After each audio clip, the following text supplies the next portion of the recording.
Okay और Mitchell Starc थे कल के प्लेयर ऑफ द मैच, ये तो लिख देते कि कल इन्होंने जिताया मैच केकेआर को बहुत। लेकिन फाइनल बड़ा हर्षदा एकदम डैम स्क्विब, मतलब जो फाइनल की उम्मीद थी उसके मुकाबले आईपीएल इतना शानदार रहा वैसे ये वाला, लेकिन फाइनल कुछ मज़ा ही नहीं आया। मतलब एक फाइनल होता है थोड़ा सा कुछ कंपटीशन तो हो, लेकिन पहले 6 ओवर में ही क्लियर हो गया था कि बहुत वन साइडेड हो डन एंड गया डस्टेड। हाँ। बहुत वन साइडेड। हाँ, उसके बाद खैर मैंने तो बंद ही कर दिया था टीवी, क्योंकि इतना वन साइडेड मैच देखने का भी कोई मज़ा नहीं है। लेकिन खैर congratulations to KKR, Shreyas Iyer and entire team, Gautam Gambhir, Shahrukh Khan, सभी को बहुत बहुत मुबारक आईपीएल जीतने के लिए। अब अगले साल की बारी। चलिए अब आते हैं मार्केट्स पर। और अब मार्केट्स में वैसे मैं एक चीज़ बताऊंगा, मैं यहाँ पर दिल्ली में था इलेक्शन वाले दिन, और थोड़ा सा मैंने लोगों से बात की, थोड़ा काफ़ी मैं जहाँ जा रहा था वहाँ मैं थोड़ा अपना खुद का एक फील लेने की कोशिश कर रहा था। मुझे जो सेंस बनी, अब मैं गलत हो सकता हूँ, मुझे जो सेंस बनी वो ये बनी कि क्यों मार्केट इस तरीके से ऑल टाइम हाई पर है। और जो एक बेकार में नर्वसनेस थी, मुझे लग रहा है उसका कोई रीज़न है नहीं। जो मार्केट को चाहिए वो शायद मार्केट को मिलने वाला है।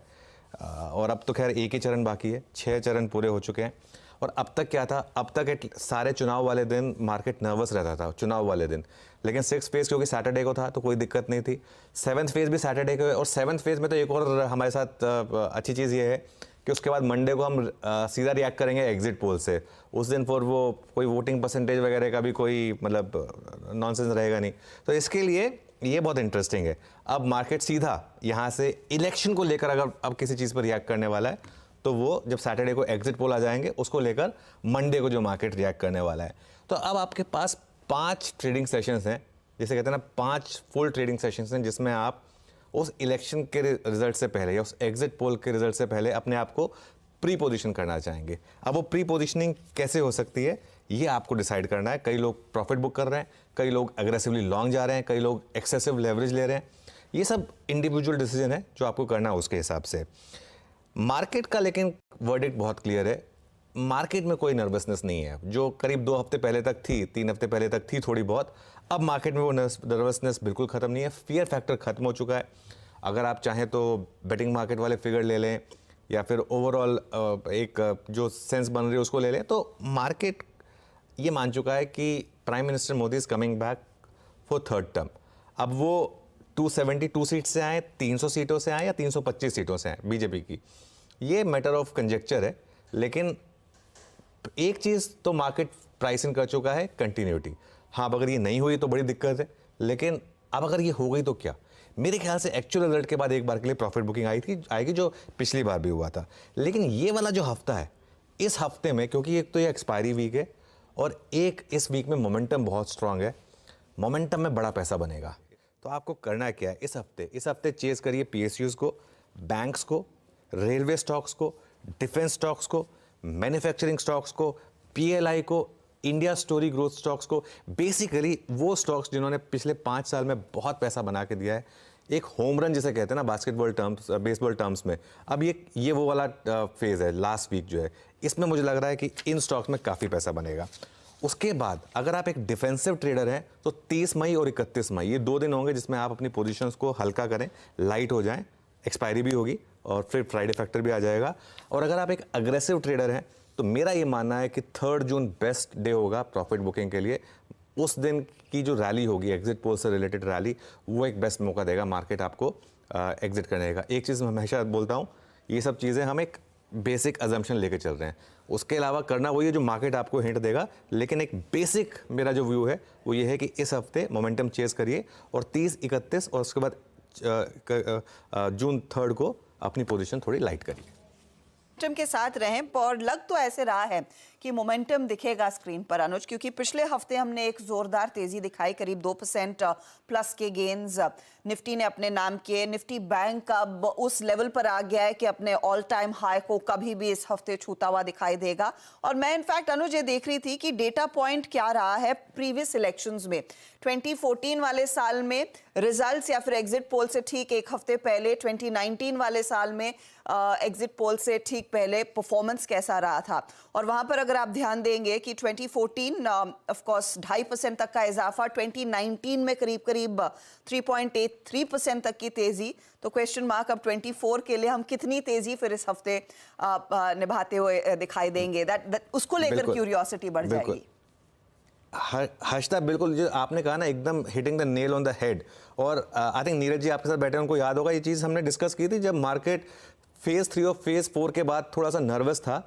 तो मैंने एग्जैक्टली ये स्टैटिस्टिक्स बताए थे कि 2019 में क्या हुआ था। आप देख लीजिए 2019 में भी पहले 4 फेज में मार्केट 4% गिरा था, वही इंडिया विक्स 20 के ऊपर निकल गया था, वही सारे नॉइजेस आने शुरू हो गए थे कि वोटिंग परसेंटेज ऐसा है वैसा है, मार्केट शायद करेक्ट होने वाला है। और एक उस समय मैंने पूरा डेटा के साथ बताया था कि नहीं, ये होता है मार्केट में, पहले 3-4 फेज में थोड़ी प्रॉफिट बुकिंग आती है, उसके बाद मार्केट एक एग्जिट पोल से पहले एक बड़ा मूव दिखाता है और ऑल टाइम हाई हिट करता है। 2014-19 में यही हुआ था और 2024 में भी यही होना चाहिए। इस बार तो हमने ऑल टाइम हाई पहले ही हिट कर दिया। और जैसा आपने ये नंबर्स में दिखाया है, मुझे हैरानी नहीं होगी अगर इस हफ्ते मार्केट वाकई में वो रैली दिखाए और वो जो मेरा 2, 3, 4, 5, 6 का टारगेट है वो इसी हफ्ते आ जाए, तो मुझे उसमें बिल्कुल 1% भी हैरानी नहीं होगी। ट्रस्ट और कि उसी मोमेंटम, और जो मोमेंटम हमने पिछले हफ्ते पकड़ा है उसी तरफ हम बढ़ते हुए दिखाई देंगे।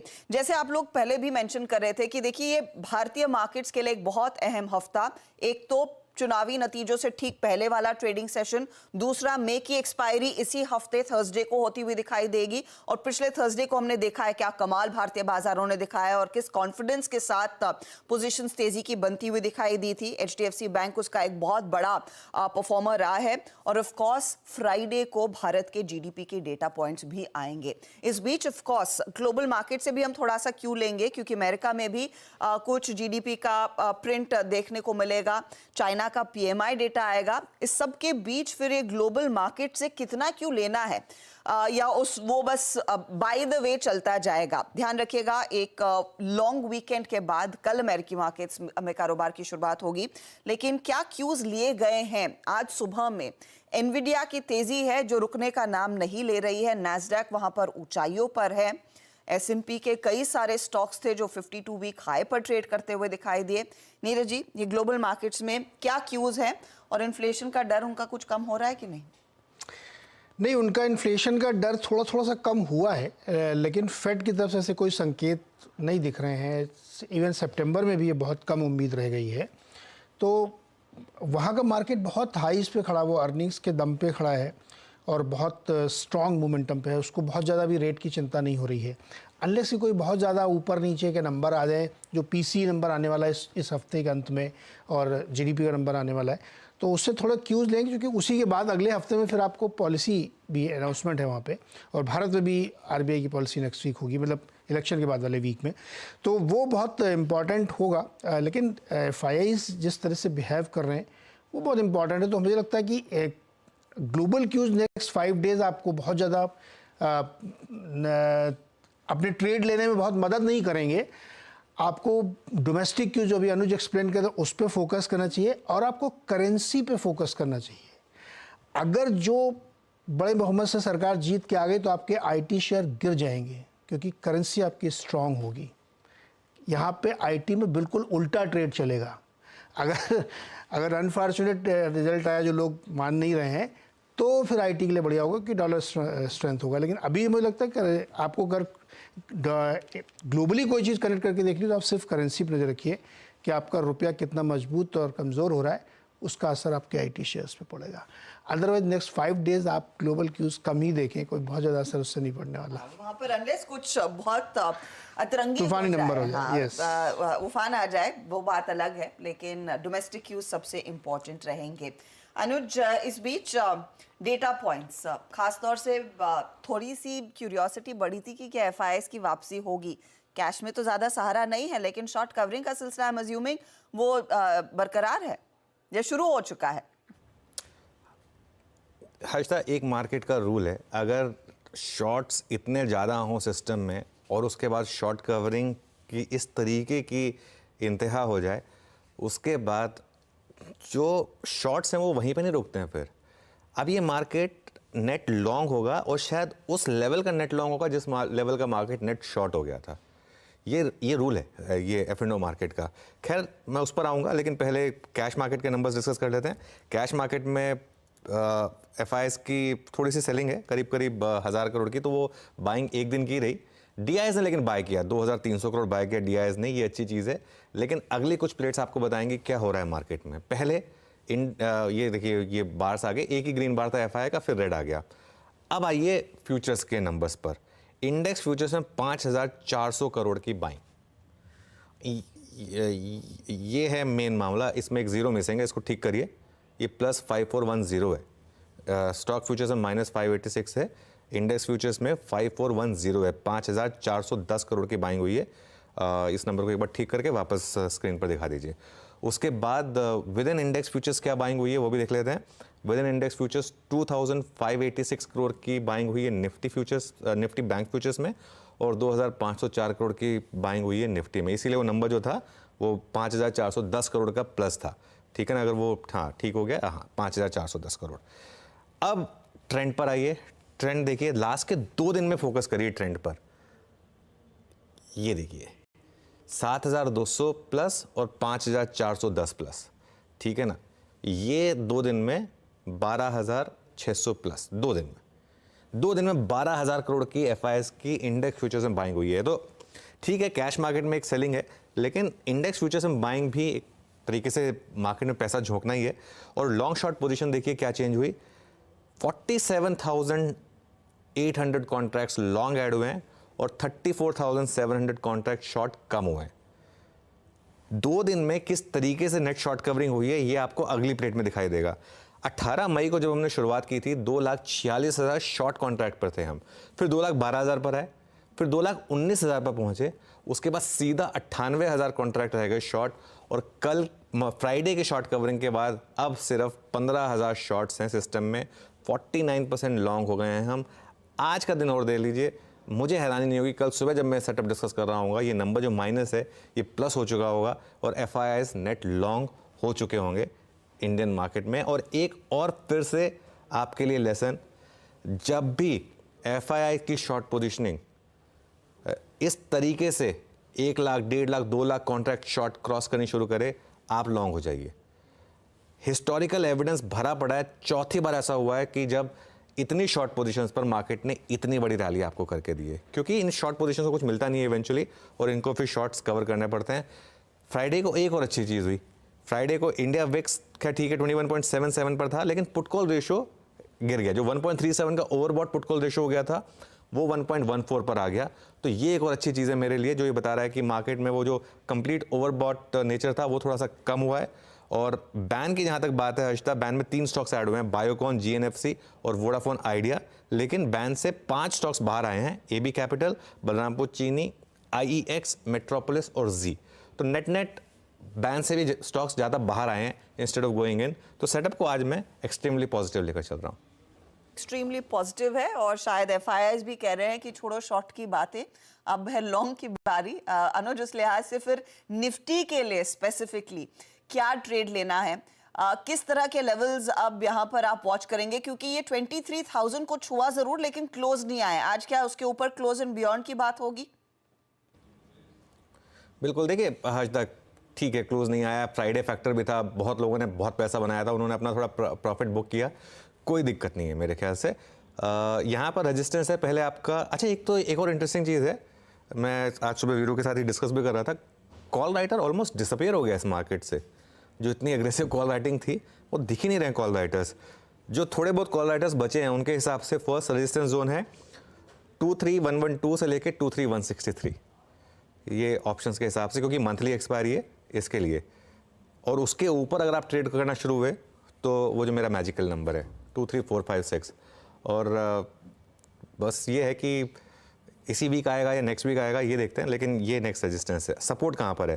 पहला सपोर्ट है आपका 22,800 से 22,850 वो ऑप्शंस के हिसाब से, और बड़ा सपोर्ट है आपका 22,400 से 22,500 चार्ट के हिसाब से। मेरे ख्याल से अब ये वो वाली मार्केट है इसमें आप बड़े सपोर्ट की बात ना करें, सिर्फ फर्स्ट सपोर्ट तक ही अपने आप को लिमिटेड रखें कि बस फर्स्ट सपोर्ट तक ही मुझे अपने आप को रखना है। इसके लिए बाय जोन, अगर आप पोजिशनली लॉन्ग हैं तो आपका स्टॉप लॉस हो जाएगा 22,750 क्लोजिंग बेसिस पर। फ्रेश बाइंग कहाँ करनी है?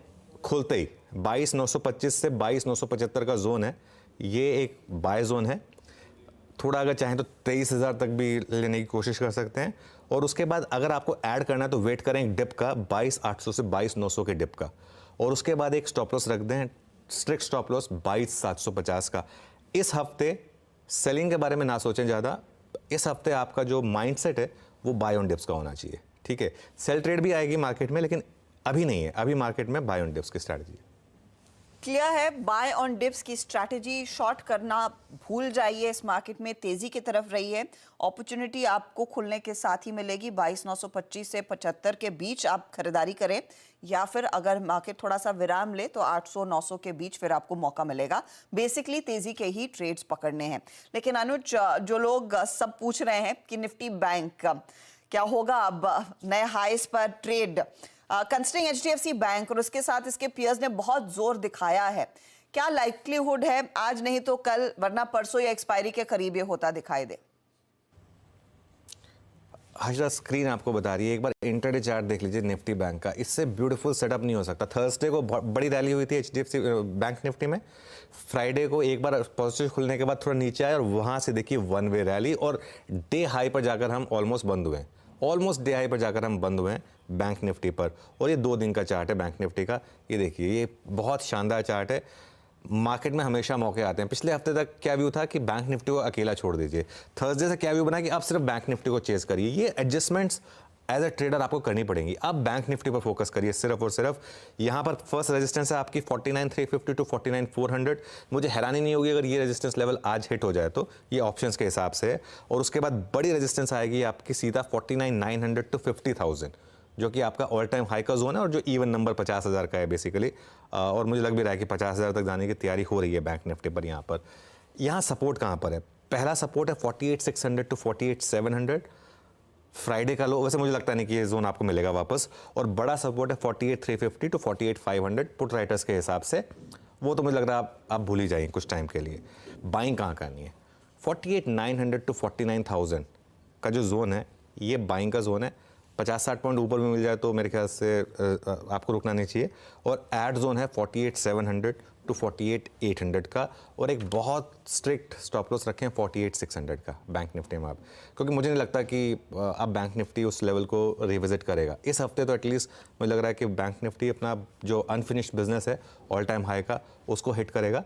तो इसके लिए बैंक निफ्टी पर मैं अब ज़्यादा पॉजिटिव हूँ, 2 दिन से हूँ, और अभी भी इस हफ्ते मुझे लग रहा है कि बैंक निफ्टी आउट परफॉर्म करेगा निफ्टी को। पूरी तरह से तैयार है आउट परफॉर्म करने के लिए, और ये निफ्टी को भी पीछे छोड़ता हुआ दिखाई देगा। बस आप कुर्सी की पेटी बांध के बैठिए, क्योंकि यहाँ पर अब वो वन वे तेजी की तैयारी होती हुई दिखाई दे रही है। एटलीस्ट डेटा पॉइंट्स ऐसा ही सजेस्ट कर रहे हैं। अनुज, इस बीच फिर बिग स्टॉक्स के लिहाज से आपने आज के लिए क्या आइडेंटिफाई किया है, किस पर नजरें हैं आपकी? देखिए अजदा, बिग स्टॉक में आज मैं काफ़ी स्टॉक्स लेके चल रहा हूँ। मैंने डिवीज लैब्स जानबूझकर नहीं लिया, क्योंकि एक तो ये शायद एक कयास लग रहा है कि इंडेक्स से बाहर हो जाएगा, और दूसरा इसलिए कि फार्मा नंबर्स ना काफ़ी वॉलेटाइल होते हैं। इसके लिए मैं डीवीज़ को नहीं लेके चल रहा हूँ, वरना मेरा मन था एक बार डीवीज़ को भी लेके चलने का। लेकिन एक बार डीवीज़ का स्टॉक दिखा दीजिए तो थोड़ा लोगों को पता चल जाएगा कि बात किसकी हो रही है। लेकिन इस स्टॉक को भी आप ध्यान में रखिएगा, क्योंकि नंबर्स इसके अच्छे थे और ये स्टॉक करेक्ट हो चुका है। लेकिन इसको मैं फिर भी बिग स्टॉक में नहीं इसलिए नहीं ले रहा हूँ, क्योंकि जैसा मैंने कहा, एक तो ये रिस्क लग रहा है कि शायद ये निफ्टी से बाहर होगा, और दूसरा क्योंकि ये फार्मा के नंबर्स काफ़ी वॉलेटाइल होते हैं।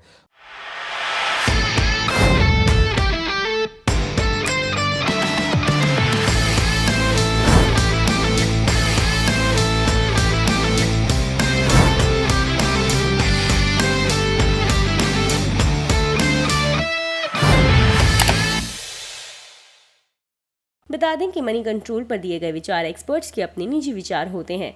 वेबसाइट या मैनेजमेंट इसके लिए उत्तरदायी नहीं है। यूजर्स को मनी कंट्रोल की सलाह है कि कोई भी निवेश निर्णय लेने से पहले सर्टिफाइड एक्सपर्ट की सलाह लें।